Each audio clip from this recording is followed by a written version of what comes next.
sipping whiskey from a paper cup. You drown your sorrows till you can't stand up. And take a look at what you've done to yourself. Why don't you put the bottle back on the shelf? Yellow fingered from your cigarettes. Your hands are shaking while your body sweats.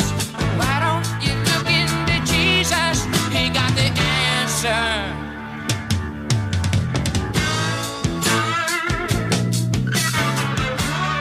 All right, happy Monday.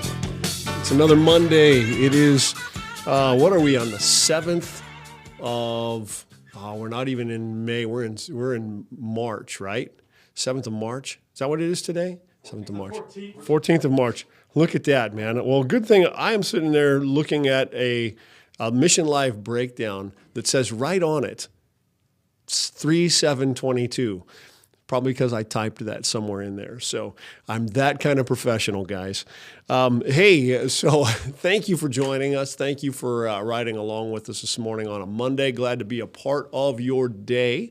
I sure appreciate that. By the way, we'll just start at the top of the show. If this is a show that you think is interesting and you like what's going on, would you decide to click subscribe and maybe share this with a friend or something along the way on your social media? It's just a way of getting word out that we're doing what we're doing. And today on Mission Live, we are going to, we've got Matt Roberts from the Bear Creek Greenway Recovery Project. And if you follow him on Facebook, if you're from Southern Oregon and especially in the Medford area, Jackson County area, you will be familiar with that, and you recognize what the Bear Creek Greenway is. And it seems like a lot of cities have little greenways, places along a creek or a river for a community to walk and go enjoy their time together. In Medford, it's the Bear Creek Greenway, and the Bear Creek Greenway travels all the way from Ashland all the way up through maybe up to Rogue River or something like that, I think. And so anyways, I'll be talking with Matt about all that's going on along the Bear Creek Greenway. We've got some stuff in the news today. We will have a ministry spotlight from the Pregnancy Care Center, another great ministry going on right here in Grants Pass. And one of those things that if you're wondering, like, why do we even need a Christian community in our town? Well, let me tell you, because there are Christian organizations that are doing fantastic things in your community and not costing you a tax dollar dime. And man, they're doing great work. So can't wait to hear from the Pregnancy Care Center. We will have our Wicked Rule of the Week. Boy, probably the most contested rule of all, rule number 6. You'll have to stick around and find out what that is. Also, we'll be doing our book review and just some closing thoughts for the day. So let's jump right on into it here with the Talk of the Town. And we'll go on to Talk of the Town. All right. Talk of the Town today comes from KVAL. It's just a copy from the Associated Press. You may have seen this. I think everybody's seen this. It's Portland, Oregon. The mayor of Portland, Oregon recently banned camping on the sides of certain roadways, and officials are exploring other aggressive options to combat homelessness. An increasing number of liberal cities like Portland, Seattle, and New York are cracking down on encampments after years of tolerating growing numbers of people living in tents. Officials justify the moves by citing recent violent homeless outbursts, littered encampments labeled as health concerns, and increasing homeless deaths. But advocates for people experiencing homelessness have denounced the maneuvers.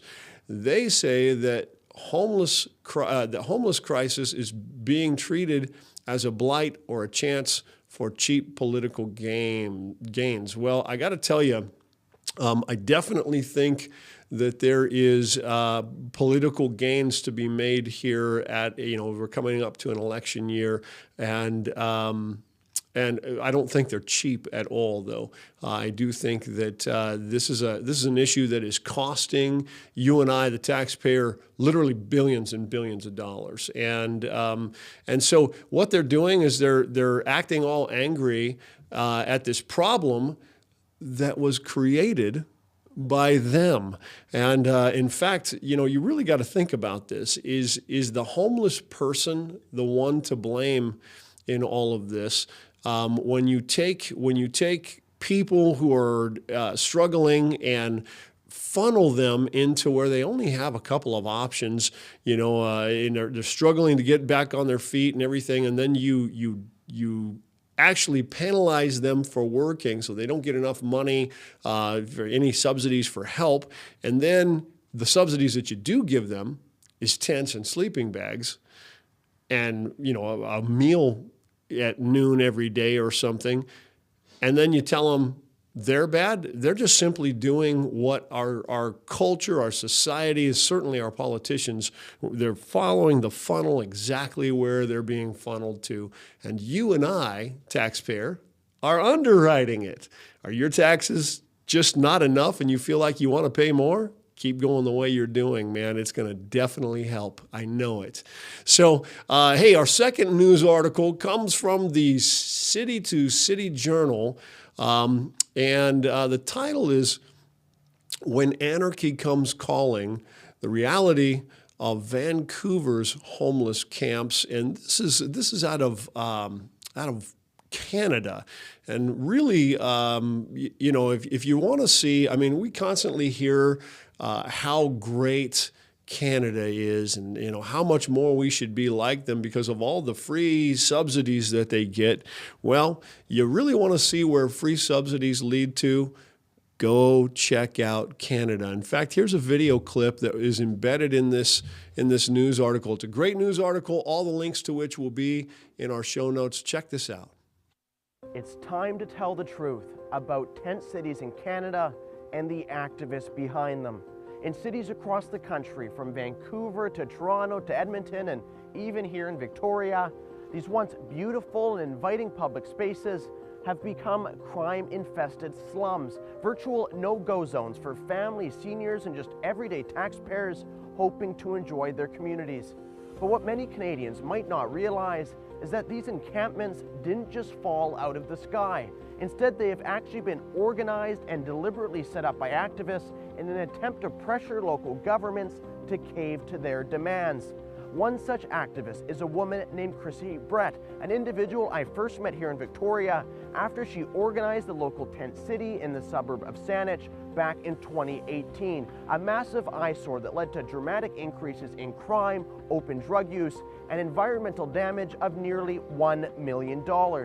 But she's since graduated on to bigger and better things. Brett now rules over the much larger and much more dangerous tent city in Vancouver's Strathcona Park, complete with its own thuggish security that threatened me and told me I was trespassing when I tried to film a video there last summer. So what are they demanding? Well, they actually released a list of demands. It includes the construction of a, quote, healing lodge, free electricity and hot water for everyone at the camp, and free homes for everyone who wants one. Because why not? It's not like money doesn't grow on trees. They also demand that these government-provided homes permit illicit drug use without restrictions, and that the government actually provide these drugs, including opioids and alcohol, again for free. Oh, and they also want $2,000 per month for each person on top of everything. I mean, what's next? Tickets to music festivals, expense accounts? Maybe we should appoint one of these activists our new Governor General. But the thing is, their strategy seems to be working, with cities like Montreal and Victoria refusing to enforce their own bylaws against 24/7 camping, further incentivizing the kind of dangerous and chaotic camps that have wreaked havoc on our communities over and over again. And when residents do try to stand up in their defense, they are often bullied, intimidated, or, like in the case of Katie Lewis in Vancouver, brutally attacked. Lewis is a neighborhood organizer and vocal critic of the massive Strathcona Park tent city, located basically in her own backyard. She was rewarded for her social activism with a blow to the head with a welding pipe that left her unconscious outside her own home. Look, some of the people in these camps are truly deserving of our help. They suffer from mental illness or addiction and need our assistance and compassion in turning their lives around. But others are not, including criminals, anarchists, and some who would just prefer to live outside on taxpayers' dime. We cannot allow this group of people to continue to push us around. We cannot allow them to blackmail taxpayers with outrageous demands, and we can't allow them to turn our city's most cherished parks into some kind of dystopian wastelands that the families and citizens who pay for them are unable to enjoy. For the C2C Journal, my name is Aaron Gunn. Thanks for watching. All right. Well, here we are again. We have got Matt Roberts in the office. It's good to be here. Good to have you. Thanks for having me. Well, we got that video and the link to that really off of your site. You are one of those, another one of those voices that are just paying attention. They're paying attention to what's going on, and I think kind of part of where people get angry is they get angry when you and I and organizations like ours bring this stuff up into the forefront. They bring this stuff that was hidden right up to where everybody can see it. And when you turn on the lights, right, yeah. right, and so and the tendency is to go, well, man, you guys are bad people because you're showing all this stuff, and it doesn't look good, and you go, yeah, it absolutely doesn't look good, which is why we're trying to draw attention to it. Right. So I was talking to a friend of mine week before last, I forget which, and I think it was last week, and who does some work. He does some ministry work, and he works along the Greenway, him and his family, and they're doing outreach kind of work there and everything. And he was kind of bothered by some of the images that were coming up that you were showing on the Bear Creek Greenway recovery project, which is a Facebook channel and or Facebook page and everything. And it was kind of funny because it was like there was the assumption that I think he was making was that your intention was to shame the people who are the homeless people who are there. Absolutely not. Yeah. Absolutely not. The goal of the page is to draw attention to a problem, Right. and try to find solutions to that problem. Right. Without attention, those problems, like you said, stay under the radar. Right. They stay camouflaged. Right. And we'll talk about another little tidbit when we get going here. But if you don't draw attention to the problems, and while some of the photos might be, if we very much try not to show faces, we very much try not to, pick people out, because it's not the people that's the problem. It's the behaviors. Yeah. It's the lack of attention by the public, by us, Right. to that problem, and the perpetuation of the problem by groups who think that it's okay and keep funneling supplies and drug paraphernalia and problems to these people who truly need help and recovery and addiction recovery problem or issues, solutions, and mental health. Yeah. I mean, I hear, I was talking to a group that does harm reduction in Josephine County, who had said, like, well, when our first year when we operated, we gave out like 30,000 free needles in Josephine County. The next year, we did like 160,000 or some ridiculously large number, and it seemed like it just never occurred to anybody, like, well, do you think that maybe the fact that you gave 30,000 out was contributing to the problem in this, that because now you're a resource, that you may actually be contributing to the problem? And that just seems to never occur to anybody that, and and you're reducing harm. How do you even define that? You know, I mean, right. So you're reducing harm for maybe for that drug user. What are you doing for that little kid who is wearing flip-flops and happens to trip and get pricked by one of those needles? It's robbing Peter to pay Paul, so to speak. It's the rest of society, the public in our communities is now at risk because and statistically a very small number, thank goodness. We don't want this to become a 50-50 kind of equation. Right. But yeah, the benefit of dozens, maybe 100 drug users now impact the rest of our community. Yeah. And I struggle with harm reduction. I understand the theory. Yeah. And when I've looked into harm reduction, the numbers seem to carry on that, yes, harm reduction is beneficial. Right. When executed in a controlled manner. Right. Harm reduction should be exchange of needles. Right. Not handing out thousands of them. Right. That just encourages overuse. Well, I mean, again, you know, last week I think it was we showed an article from City Journal talking about the harm reduction camps in San Francisco that are costing the city something like $5,000 per month per tent. And so, you know, a homeless person, it costs them to afford somebody a tent $60,000 a year, and they've literally got hundreds and hundreds and hundreds of these people. That's incredible. So again, who are we reducing harm for? You know, it's certainly not the taxpayer. It's certainly not the citizen who's not using drugs and who's complying with the law and who's doing all those things. Footing the bill. And footing the bill for it.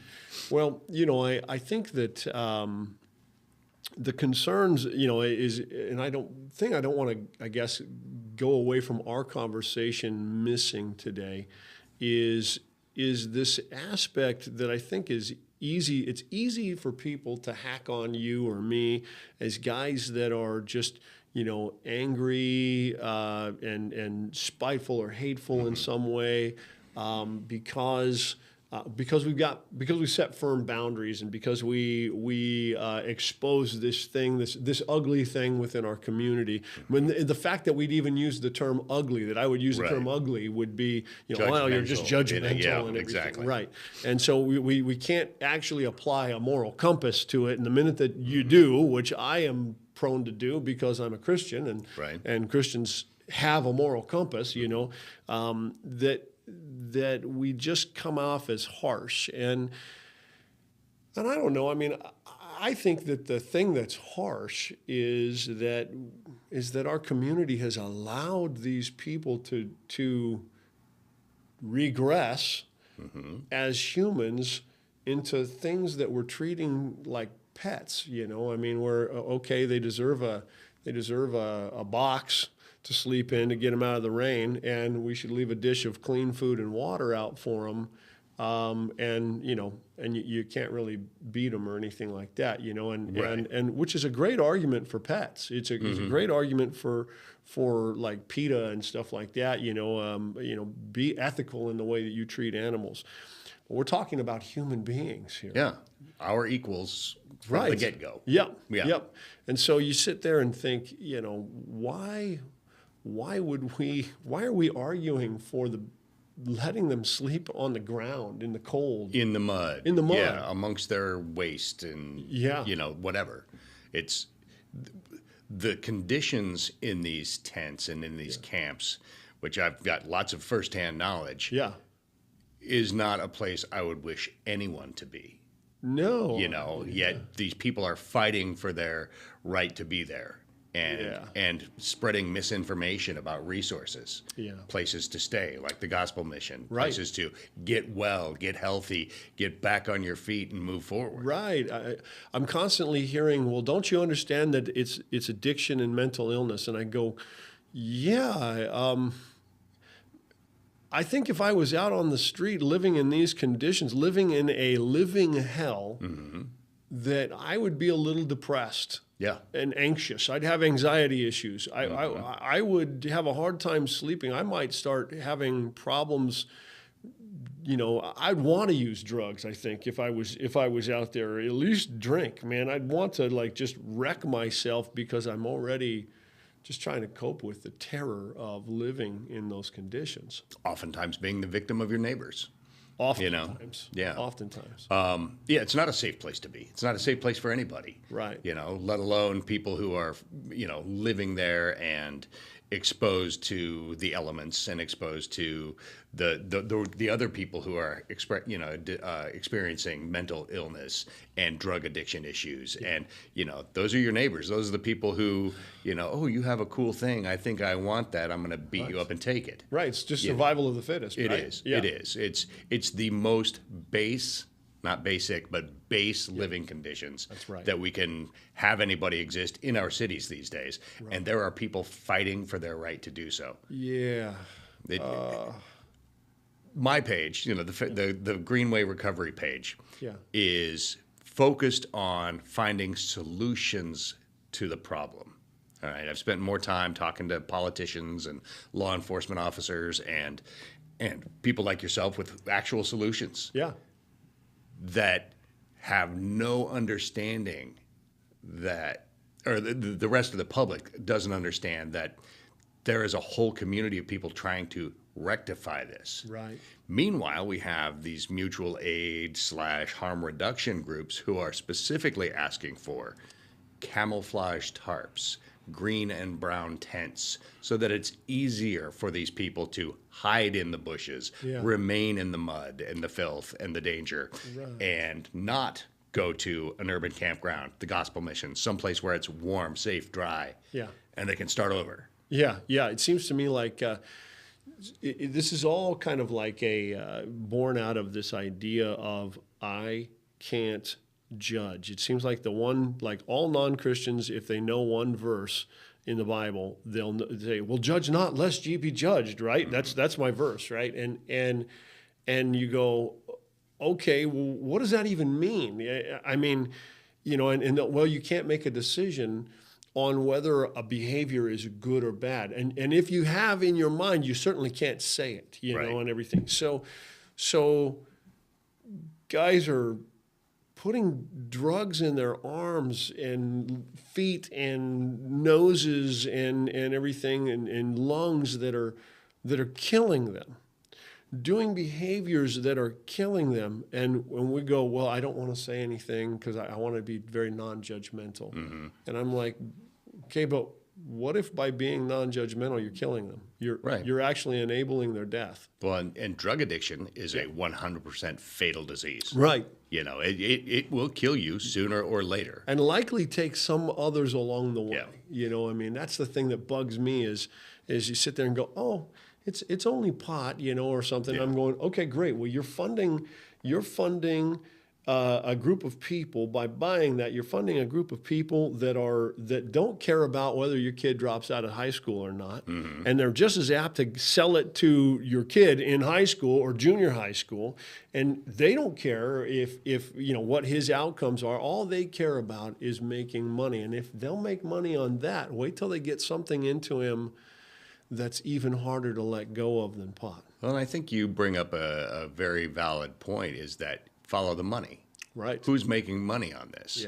Yeah. And I had a conversation with a former addict, person in recovery, last week, who said they were walking through the park and a transient walked up to them and said, "Hey, they're giving away free crack pipes over at that trailer over there with some pizza. You want a crack pipe? Here, have one."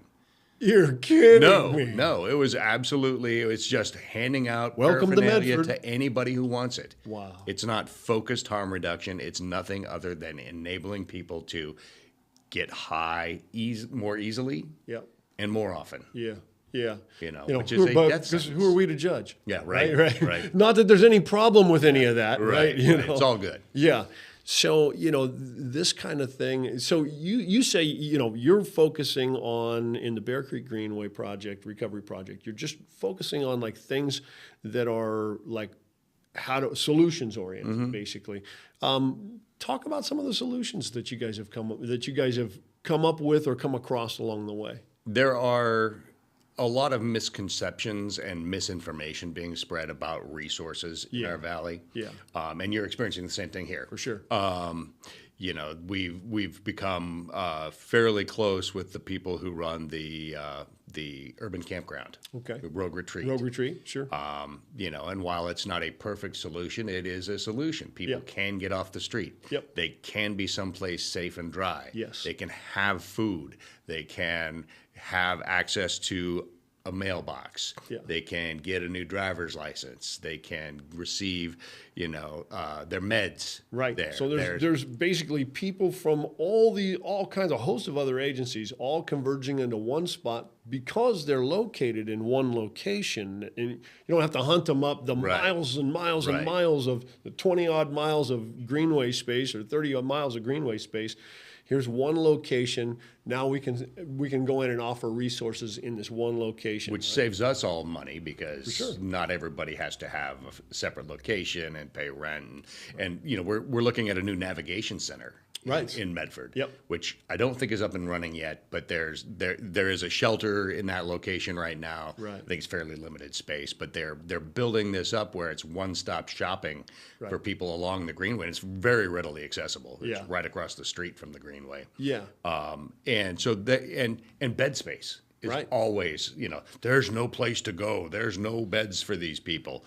Yeah, there's all kinds of bed space. There's just bed space in some places that you don't like or afraid of for some reason. You know, we hear this at the mission all the time. You know, as well, people don't want to go there because you jam religion down their throat. First of all, we talk to them the same way I'm talking to you. Have I jammed religion down your throat in our conversation? Not once. Okay, so you know, it's just talking about things, right? And I've never even asked, and nor do I intend to, if you agree with me on any of those things. You know, at least I'm not going to do it live. You know? But the challenge is going to be, you know, is they'll sit there and they'll go, well, we can't go to that place because they're Christians, and I'll go, why? Yeah. Because they jam religion down, which means what? What does that mean? Well, you're going to have to listen to them talk about Christianity. Okay, so then what? You ever watch TV shows that you don't agree with? You ever, exactly. you know? I mean, so you know, it's like, what is it what's the bad thing that's going to happen? But here's the thing.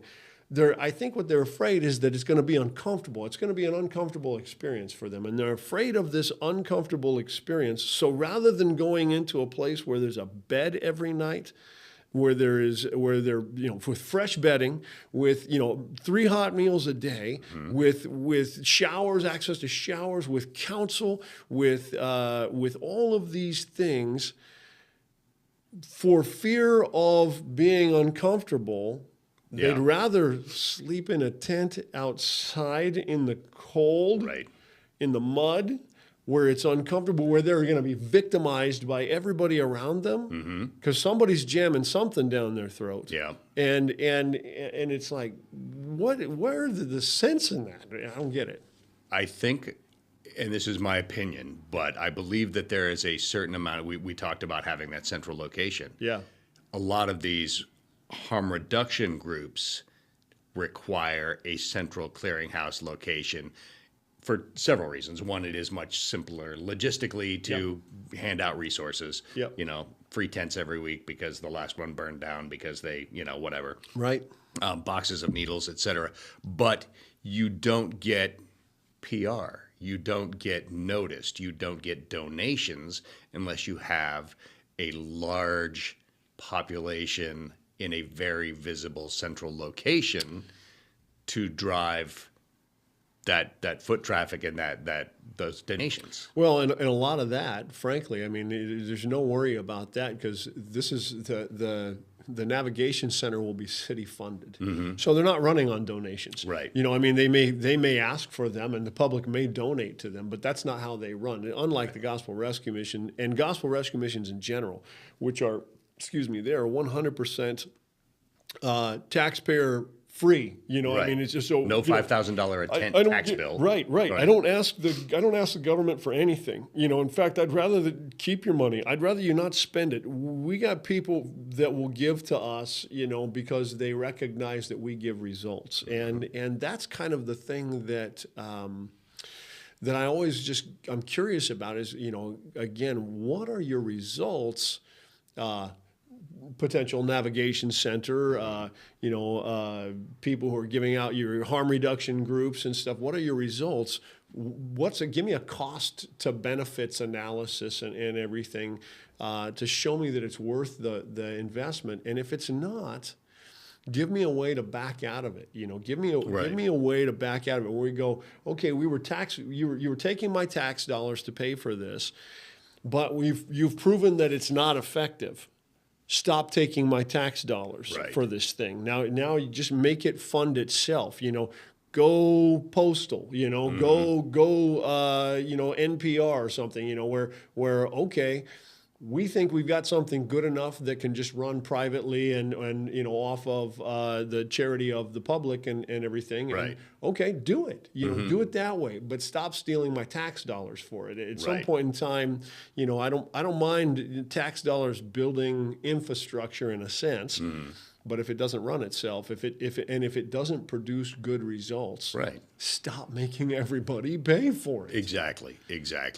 And I think a lot of the groups and agencies don't really have a solid metric for gauging success. Right. Whereas you and I have had conversations specifically about the gospel mission here that are eye-opening. Yeah. I mean, you know, here's the thing. If you're excited about like warming shelters, if that's kind of your thing, and keeping people warm in cold weather or keeping people cool in really hot weather, 100% of the people who come into a gospel rescue mission get that. Okay? They get that every day.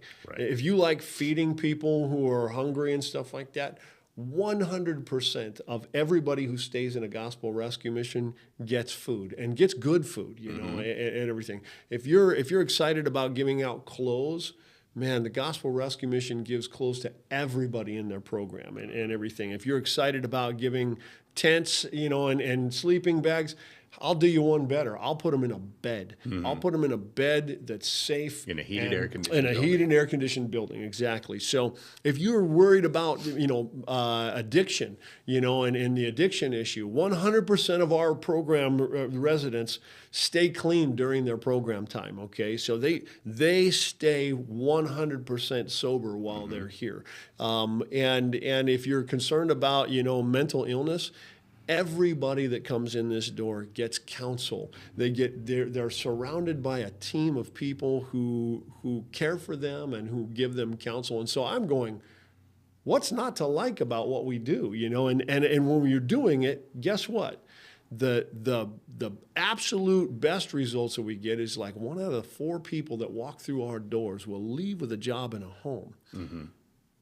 I got to ask if your navigation center is going to get that same kind of results, you know, or if any of the other places are going to get those kinds of results. I hope. I'm not saying I'm not saying I hope that they don't. I'm saying I hope they do. But I'm saying that I would like to know some quantifiable data. What do you data. do? Quantify it. You know? And I think one of the unique things about your program here is that not only are they housed, sheltered, comfortable, you know, as far as heating and cooling, fed, they're surrounded by peers, people in similar situations who are also achieving success. That's right. Instead of surrounded by people living in the mud, in the cold, in the heat, needles everywhere, watching people die of overdoses, knowing that the person in the other tent is being sexually assaulted, et cetera, et cetera.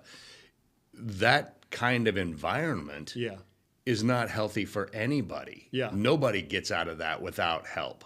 That's right. And that help needs to draw them out of that area. That's right. And that's why we post the pictures. That's why we share the information that we get. That's why we support the cleanups. Because if they're forced to not be there anymore, hopefully they'll find a place that's better. Yeah. You know, your cleanups, I think, the cleanups that you guys have organized have been some of the stuff that's most outstanding to me. When you're telling me, man, we're pulling out metric tons of trash out of there. And everybody, where's it all come from? You paid for it, taxpayer. Yep. It came out of your tax dollars and mine. You are underwriting this thing. And here's what's happening. Right now, the volunteers are all going in and voluntarily removing all of this waste. And it's because they're doing it because groups like you are drawing attention to it. And there's and the citizens of Medford and the surrounding areas that are paying attention to this are going, you know what? Let's take care of this together. Let's go. Right. Let's step up and take care of this together. So it's not like, you listen to the news and they'll make it seem like on a cold winter night, there's citizens looking through their blinds and seeing the poor homeless person walking down the street, and they just turn the shutters and close them and go back to their Right. Thanksgiving dinner or Right. whatever. And as the person's just getting wind whipped and beaten and drenched in the rain and everything, and so they tell the media kind of frames this narrative like the citizenry is just bad. Yeah. And I'm going, no. Are you kidding me? The citizenry, they're doing exactly what they ought to do. And in fact, it's the people doing it you ought to put in charge. It's the people who are going out and doing the work that ought to be in charge of what to do on this thing. And I get so frustrated when I hear city council members and stuff who bring in experts. In fact, they stop bringing in a lot of times they stop bringing in gospel rescue missions because we say things they don't want to hear. Right. They say, we've decided that we're going to do this. And you got people in the neighborhood that are going, no, don't do that. Please. And you have people coming in from gospel rescue missions that are saying, no, that's a bad idea. That won't work. Heck, you're even getting people from Rogue Retreat and, public sector people who are going, no, we agree with them. It's a bad idea. Let's not do that. And it's just like the city is like, anyway, so how are we going to do this thing that we've decided we want to do? Right. And a lot of it's, follow the money. Again, follow the money.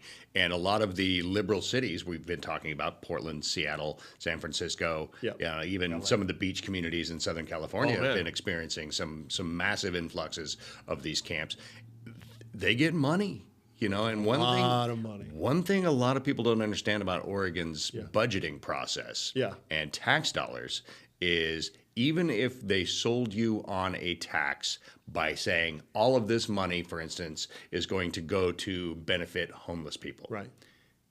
The legislature isn't beholden to that promise to actually spend it there. Yep. It all goes in the general fund, and the legislature then goes, oh, yeah, we were going to spend it on this, but this pork project is a little more important right now. We're going to siphon money off of that and spend it over here. Yeah. It all goes into the general fund, and it's spent however the legislature decides to spend it, which brings us to another point you had. Yeah. Voting wisely. Yeah. So, in fact, we're going to go, let's talk about some action steps that people can take.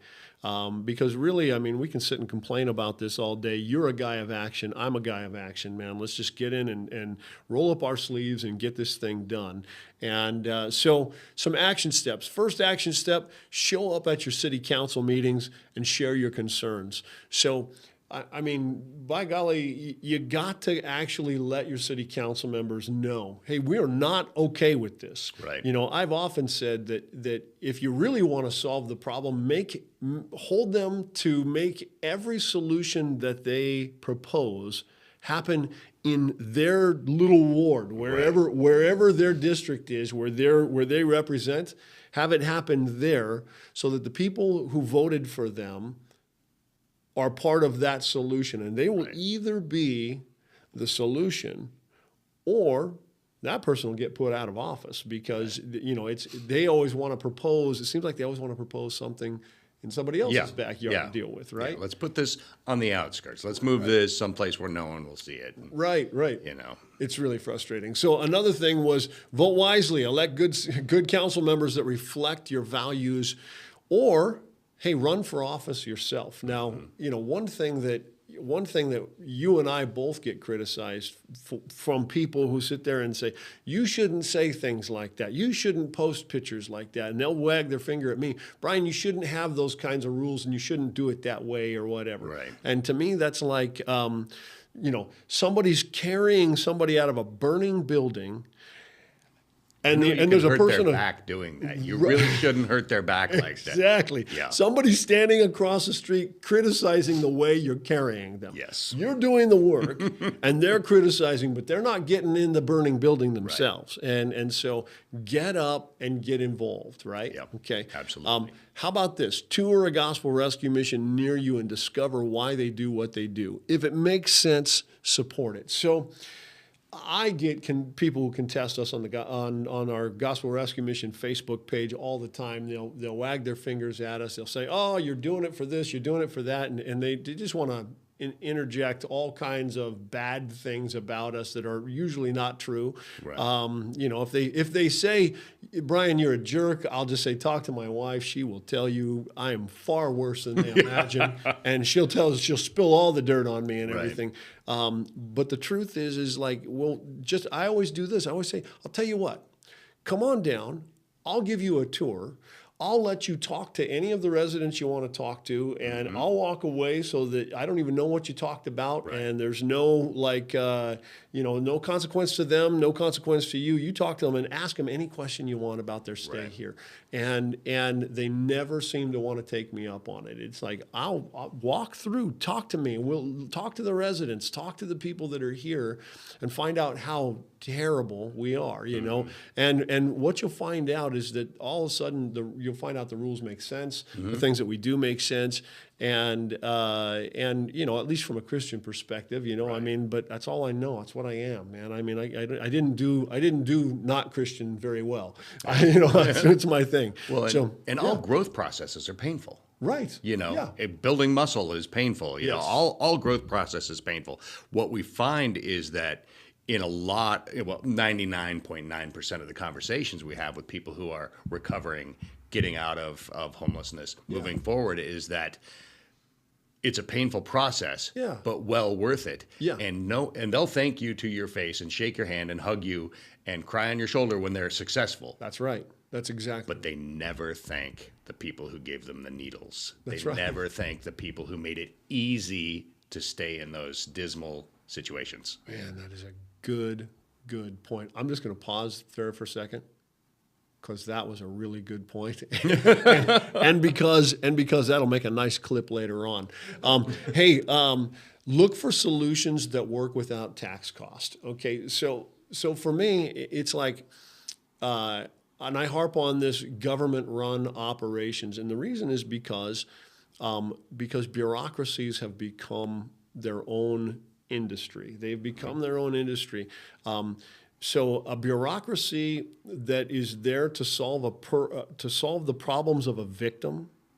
Guess what? The one thing they always need: victims. Yep. They always need victims, and they're not going to run out of victims. We talked about the 10-year plan to end right, homelessness, yes. right? Where are we now? Exactly. And in fact, let's bring that back to everybody's mind. 10-year plan to end homelessness.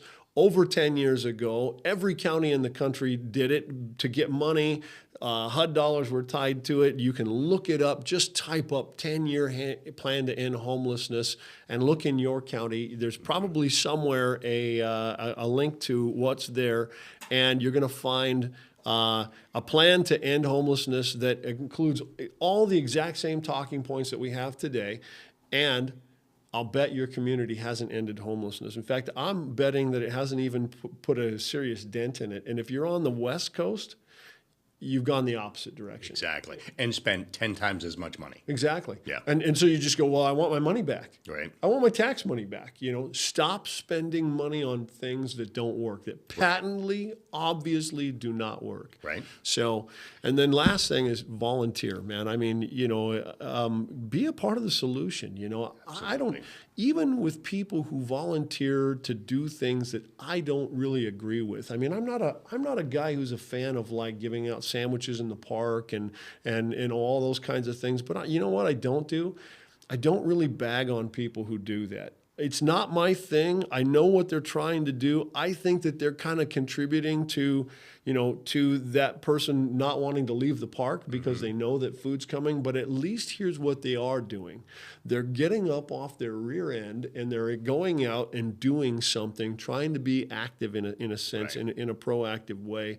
And there's things that you can do to volunteer. How could they volunteer? What's the next volunteer opportunity they have to do with the Bear Creek Greenway Recovery Project? I know quarterly the county does a Bear Creek Greenway cleanup. Yeah. And now that the weather is warming up, I think that's going to be very soon in our Yeah. future.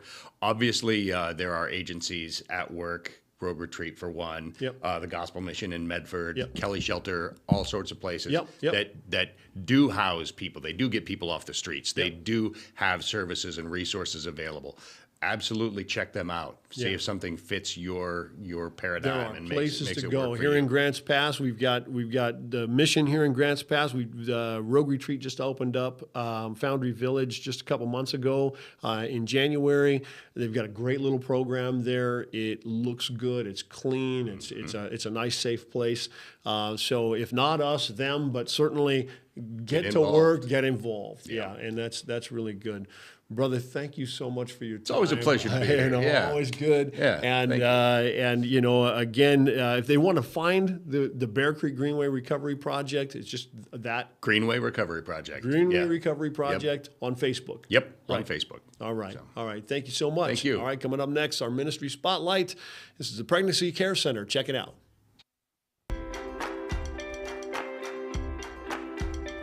I'm Sydney Wilder. I'm the Pathway Coordinator at the Pregnancy Care Center here in Grants Pass. We provide everything from pregnancy tests to ultrasounds to 22 weeks of parenting classes, and we have a baby boutique where our parents are able to get the supplies that they need for their little ones. You know, as a believer, we feel grateful that we have the opportunity to help the Creator with His creations. And it doesn't matter the situation of how these babies have come into the world, we want to embrace them and be able to supply and encourage the parents. It's sometimes a difficult situation for them, but we want them to know that they are loved and accepted in a non-judgmental way. For us at the Pregnancy Care Center, we feel like God does most of the heavy lifting. He's the changing in the hearts in the community, because by the time someone's got the courage to walk through our door, they've already had a lot of changes in their life. We just want to greet them and love on them unconditionally, and hopefully be able to help and support them through their pregnancies, their deliveries, and be able to encourage them as new parents.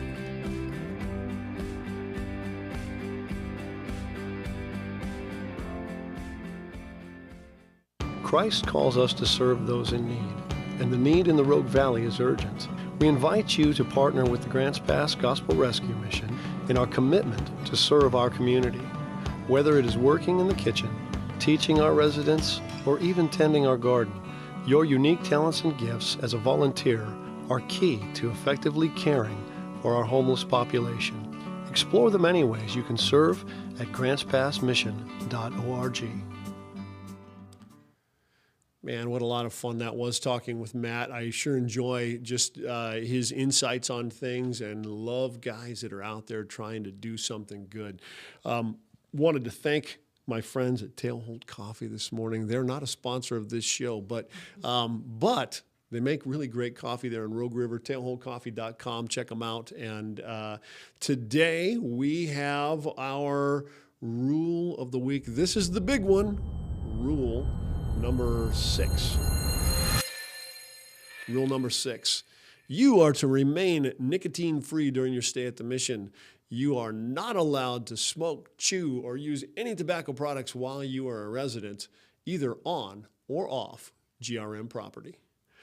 Boy, oh boy, I got to tell you, there is very few things that will draw an angry letter, an angry phone call, a wagging finger at me than this very rule here. And the mission staff has debated this over and over and over again. It seems like year in and year out we debate whether or not we keep this whole thing. And you know, we always unanimously come back to the position where we go, this is still the right thing to do. Now, I can give you quite a handful of reasons why, but I'll give you a couple of really simple ones. The first thing is that we believe that that tobacco is a luxury item. It's an item of when you have some excess money and you can do something much like coffee. Okay, a good cup of coffee is a luxury item. If you can afford to enjoy a good cup of coffee, then well, that's great. I mean, go right ahead.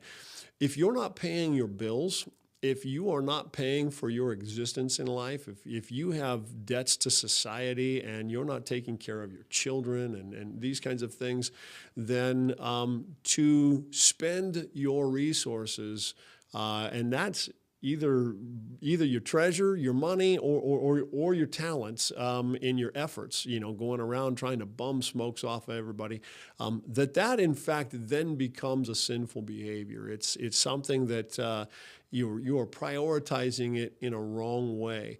And so there's all kinds of statistics that, we've done a tremendous amount of research into this very thing. We worked originally with All Care, trying to help us develop our cessation program. We offer nicotine replacement. We offer patches for people to get off of their smoking habit. But all of that said, we really feel like it's a thing that needs to stop until homelessness is no longer our issue. Once you're homed, once you have become homeful, then if you can afford an expensive cup of coffee, not that Tail Holt's an expensive cup of coffee, but if you can, it's definitely, I've had cheaper coffee that's not nearly as good. If you can afford that, well, then go ahead and spend it on that. But if you can't, if you're not paying your bills on time, if you're not taking care of your life, you have no business indulging in this as a substance that you can't get away from. And the truth is that really all the residents that stay here during their stay, they remain nicotine free. And they eventually get, completely off of all of these things. If they choose to later on, if they decide that they want to smoke after they leave our program, that's fine. That's up to them. But this is why we have this program. We are trying to get people out of homelessness, and that's our biggest focus. And so if you, as a homeless person, are focused on something other, if you've made a minor issue into a major issue, well, you've got bad priorities in your life, and we want to help you set priorities that will help you move forward in your life, help you move forward and become independent. All right, let's talk about our book of the month. Our book of the month is Failure of Nerve by Edwin H. Friedman. Let me tell you, I'm going to read for you. This is from C. Andrew Doyle, the Bishop of the Episcopal Diocese in Texas. It says, the age that is upon us requires differentiated leadership that is willing to rise above the anxiety of the masses. We need leaders who will have the capacity to understand and deal effectively with the hive mind that is us. This is, in Friedman's word, the key to the kingdom, and I am grateful for this accessible new edition. So I'll tell you, Friedman talks about some things in really powerful ways, and one of the things that he talks about is dysfunction in society and dysfunction in beginning even in a relationship, where what we do is we see a dysfunction and we protect it. We move to protect it at the expense and the harm of the rest of the relationship. So you'll see this when you have an alcoholic who's in a family, but the whole family makes room for the alcoholic. They don't talk about it. They hush it. They become victims of it at times, and instead of addressing it directly. So the family gets weaker, and the sickness that's in the family gets stronger. And he would say, this is regressive. This is a regressive way of looking at things. If we're going to make progress, what we have to do is we treat it like we would a cancer, where you actually strengthen the body as much as you can and attack and isolate the cancer. And that's exactly the way you treat issues where there's dysfunction in a family. And that's also the way we ought to be treating dysfunctional issues in our society. And I have to say that Edwin Friedman makes a really good case for these things. If you like books on leadership, if you like books on how to look for a long-term solution to immediate kinds of issues, if you're not looking for a quick fix, I'll tell you what, this is the book for you. Failure of Nerve, Leadership in the Age of the Quick Fix. All right, now it's time for some final thoughts. In our final thoughts today, I want to share a passage from the book of Titus. Titus 2, 6 through 8. It reads, "Likewise, urge the younger men to be self-controlled. Show yourself in all respects to be a model of good works, and in your teaching show integrity, dignity, and sound speech that cannot be condemned, so that an opponent may be put to shame, having nothing evil to say about us." So this idea that we are to live and be a model of good works includes a few things. One, it includes work, okay? It's something that we have to do. We have to be self-controlled. We have to do these things in a way, we have to live our lives in a way that doesn't allow people to condemn us or shame us. And what we're trying to do, both Matt earlier and ourselves as Gospel Rescue Missions, we are trying to help people live up to and step up to those kinds of suggestions by the Apostle Paul in Titus. We need to be self-controlled. That we need to be not ones that are drawn by different addictions to and fro. That we're not ones that are given to anger and heavy emotion, but that we're ones that are thinking things through and being a model of working it out good. We're not just armchair quarterbacks. We are people who do good work. It's effort, and it takes effort to do these things. And we're hoping that, you would agree with us in trying to encourage people to come out of homelessness and be part of this. They can be. And in our teaching, in that way, what we'll do is we'll show integrity and dignity, sound speech, hopefully stuff that can't be condemned. Hey, thanks for joining us for another edition of our podcast, of our video dialogue of Mission Live. I sure appreciate you riding shotgun with us. If you've lasted this long, that's fantastic. And anyways, if you'd hit subscribe, check us out on Facebook, on YouTube.